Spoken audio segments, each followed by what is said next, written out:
आज हम आपको जिस देश के बारे में जानकारी देने जा रहे हैं उस देश की बात ही अलग है। एक ऐसा देश जहां के लोग हैं बहुत ही जोशीले। इस देश में एक ऐसा फूल देखने को मिलता है जो कि होता है 7 किलो के। अगर इसे ज्वालामुखी का देश कहे तो भी गलत नहीं होगा। एक ऐसा देश जहां सबसे ज्यादा मुसलमानों की पॉपुलेशन है, लेकिन कई सारे ऐसे आइलैंड भी है जहां पर हिंदू बड़ी संख्या में रहते हैं। इस देश में है दुनिया का सबसे बड़ा सोने का खाद। इस देश में एक जानवर की पोटी से बनाई जाती है वर्ल्ड फेमस कॉफी, जो कि सबसे महंगी कॉफी में से एक है। इस देश का खाना इतना स्वाद होता है कि आप अपनी उंगलियां चाटते रह जाओगे। दोस्तों, आज हम बात कर रहे हैं खूबसूरत देश इंडोनेशिया की, तो अपना सीट बेल्ट बांध लीजिए अच्छे से और निकलते हैं इंडोनेशिया के एक शानदार सफर पर। सबसे पहले आपको बता दूं कि इंडोनेशिया का पूरा नाम है रिपब्लिक ऑफ इंडोनेशिया और पॉपुलेशन के मामले में ये दुनिया का चौथा सबसे बड़ा देश है। यहाँ पर 57% लोग शहर में रहते हैं, तो वहीं 43% लोग गाँव में रहना पसंद करते हैं। देश की औसतन उम्र है 30 साल, यानी कि ये एक युवा देश है। इंडोनेशिया की राजधानी है जकार्ता, जो पॉपुलेशन के मामले में दुनिया का तीसरा सबसे बड़ा शहर है। लगभग 50% इस देश की जनसंख्या राजधानी शहर में रहती है। यहाँ पर रोजगार के भी ज्यादा अवसर हैं। जकार्ता को दुनिया का सबसे हैपनिंग जगह माना जाता है, क्योंकि यहाँ पर कब दिन होता है और कब रात होती है किसी को पता नहीं चलता। इसके पीछे एक ही वजह है और वो है यहाँ के लोगों का दिन रात कम करना। ये शहर कभी सोता नहीं है और ये इंडोनेशिया के बड़े शहरों में से एक है। इंडोनेशिया एक इस्लामिक देश है, जहाँ के 27 करोड़ की आबादी में से 88% तो मुस्लिम है, जबकि 12% में ही बाकी धर्म के लोग आते हैं। हालांकि ये लोकतांत्रिक देश है। दुनिया में सबसे ज्यादा मुस्लिम लोगों की जनसंख्या इस देश में है। दूसरे नंबर पर पाकिस्तान आता है, जबकि तीसरे नंबर पर भारत है। इस्लाम देश होने के बावजूद इंडोनेशिया में कई हिंदू और बौद्ध मंदिर भी है। यहाँ लोग अपने धर्म और कल्चर को अलग अलग रखते हैं और धर्म को अपनी संस्कृति का ही हिस्सा मानते हैं। इंडोनेशिया में माँ बाप अपने बच्चों का वो नाम रखते हैं जिस रूप में वो उन्हें देखना चाहते हैं। मतलब जो लोग अपने बच्चों को मजबूत देखना चाहते हैं वो अपने बच्चों का नाम भीम रख देते हैं। आपको बता दें कि इस देश में कुल मिलाकर 700 से ज्यादा भाषा बोली जाती है। इंडोनेशिया की ऑफिशियल लैंग्वेज को भाषा इंडोनेशिया कहते हैं। उनकी भाषा पर संस्कृत का काफी प्रभाव देखा जाता है। दोस्तों, इंडोनेशिया और भारत सांस्कृतिक रूप से एक दूसरे के करीब है। इंडोनेशिया दुनिया की सबसे बड़ी मुस्लिम आबादी वाला देश है, जहाँ हिंदू आबादी तो 2% से भी कम है, लेकिन फिर भी यहाँ की हर चीज पर हिंदू संस्कृति की छाप देखने को मिलती है। इंडोनेशिया में हिंदू देवी देवताओं की तो पूजा होती ही है। इसके अलावा भाषा पर भी यहाँ का प्रभाव दिखता है। कई लोगों को हैरानी होती है कि इंडोनेशिया में जगहों और लोगों के नाम संस्कृत शब्दों में रखे गए हैं। यहाँ कई मुस्लिमों का नाम विद्या, प्रिया, कृष्णा, विष्णु होता है। भले ही इंडोनेशिया एक मुस्लिम देश है, लेकिन यहाँ महिलाओं के प्रति बहुत लोकतांत्रिक रुख है।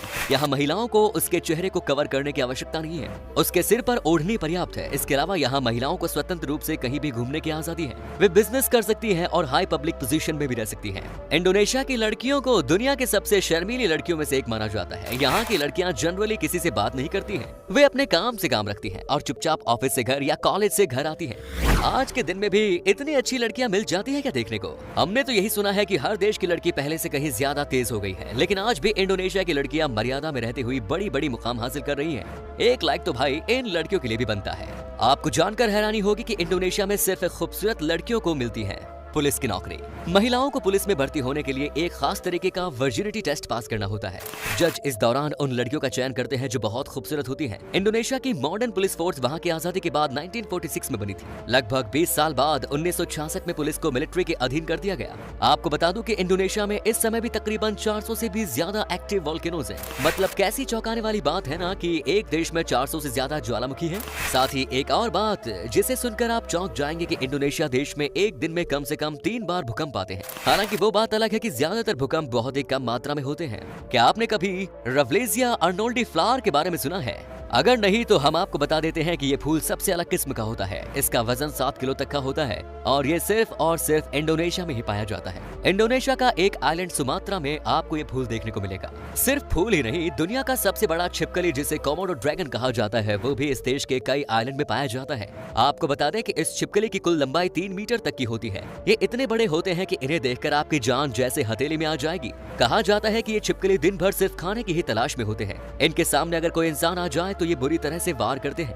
कोमोडो ड्रैगन काफी जहरीले होते हैं और अगर ये काट ले तो इंसान की मौत भी हो सकती है। इसका जहर दूर से भी लग जाता है। इंडोनेशिया के लोगों को बहुत ही मेहनती माना जाता है। यहाँ के लोग कम से कम एक दिन में 10 से 12 घंटे का काम करते हैं और साथ ही यहाँ के लोग हफ्ते में एक भी छुट्टी मिली तो भी खुश रहते हैं। इंडोनेशिया में लोग स्किलफुल भी हैं और कड़ी भी करते हैं, जिसकी वजह से ये देश दिन ब दिन आगे बढ़ता जा रहा है। आपको जानकर हैरानी होगी कि इंडोनेशिया में सबसे ज्यादा आइलैंड है। ये सैकड़ों में नहीं है बल्कि इनकी कुल संख्या है 18, लेकिन इनमें से 90% ऐसे आइलैंड है जहाँ कोई भी इंसान नहीं रहता है। आपको ये बात जानकर हैरानी होगी कि इस देश में कई ऐसे भी आइलैंड हैं जहाँ पर आज तक कोई भी इंसान पहुंच नहीं पाया है।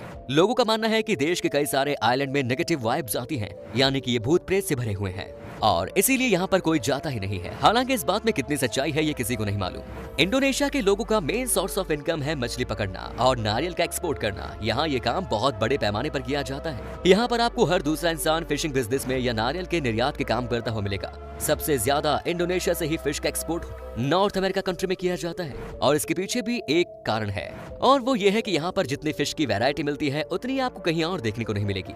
इसीलिए यहाँ के ज्यादातर लोग इन दोनों बिजनेस में जुट जाते हैं और सबसे ज्यादा यहाँ के गांव के लोग इसी कारोबार में जुटे हुए हैं। इसके साथ ही दोस्तों इंडोनेशिया में ही सबसे ज्यादा पाम ऑयल का उत्पादन किया जाता है। आज के दिन में इसका उत्पादन लगभग 45.5 मिलियन टन।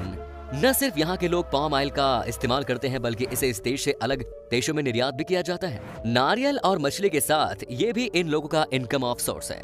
अब हम आपको एक ऐसी बात बताने जा रहे हैं जिसे सुनकर आपके होश उड़ जाएंगे। क्या आप कभी भी ऐसी कॉफी पीना चाहोगे जो कि किसी जानवर के पोट्टे से निकली हो? जी हाँ, सही सुना, पोट्टे से निकली कॉफी। क्या आपने कभी सोचा था कि कई लोग इस तरह की कॉफी को पीना पसंद करते हैं?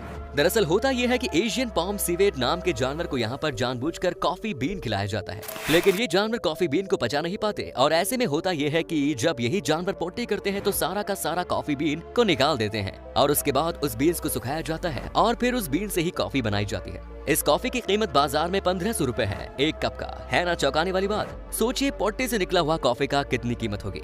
क्या आपको पता है कि इंडोनेशिया के लोगों को सबसे ज्यादा क्या पसंद है खाने में? यहाँ के लोग खाने के मामले में बड़े ही शौकीन हैं और अक्सर लोग नॉनवेज खाते हैं, लेकिन सबसे ज्यादा पॉपुलर डिश जो यहाँ पर खाने को मिलती है वो है फ्रॉग यानी कि मेंढक। लोग न सिर्फ खाते हैं बल्कि फ्रॉग लेग को दूसरे देशों में निर्यात भी करते हैं। खाने के साथ साथ इंडोनेशिया के लोगों में अलग अलग तरह की वाइन और बियर पीने का भी बहुत शौक है। यहाँ पर आपको हर रेस्टोरेंट में बहुत सारी वैरायटी की वाइन और बियर टेस्ट करने को मिल जाएंगी। क्या आपने कभी स्नैक वाइन के बारे में सुना है?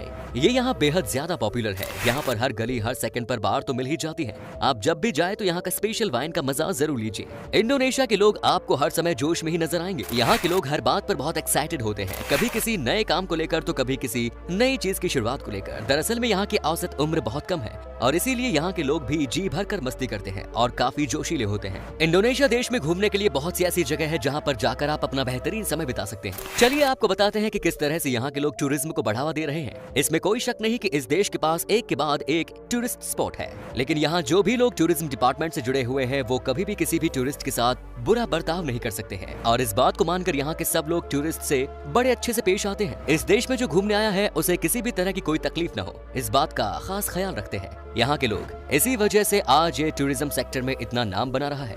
दोस्तों इंडोनेशिया के बारे में सबसे अच्छी बात यह है कि इस देश को घूमने के लिए आपको वीजा की जरूरत नहीं है। अगर आप भारतीय हो और शॉर्ट टर्म के लिए इंडोनेशिया जाने का प्लान है तो बेफिक्र होकर जाइए। इंडोनेशिया की करेंसी है इंडोनेशियन रुपया, जिसकी वैल्यू है सिर्फ भारतीय रुपए से बहुत कम। करीब 191 इंडोनेशियन रुपया मिलकर एक भारतीय रुपए के बराबर होते हैं। मतलब इस खूबसूरत देश की सैर करने के लिए पैसे भी ज्यादा नहीं चाहिए और वीजा की भी झंझट नहीं। यहाँ आप बिना वीजा के 30 दिन तक घूम सकते हैं। यहाँ शॉपिंग भी आपके लिए काफी सस्ती पड़ेगी। अगर आप अकेले हैं तो आपको इंडोनेशिया घूमने के लिए 7 से 8 दिन में लगभग 65,000 रुपए खर्च करने होंगे।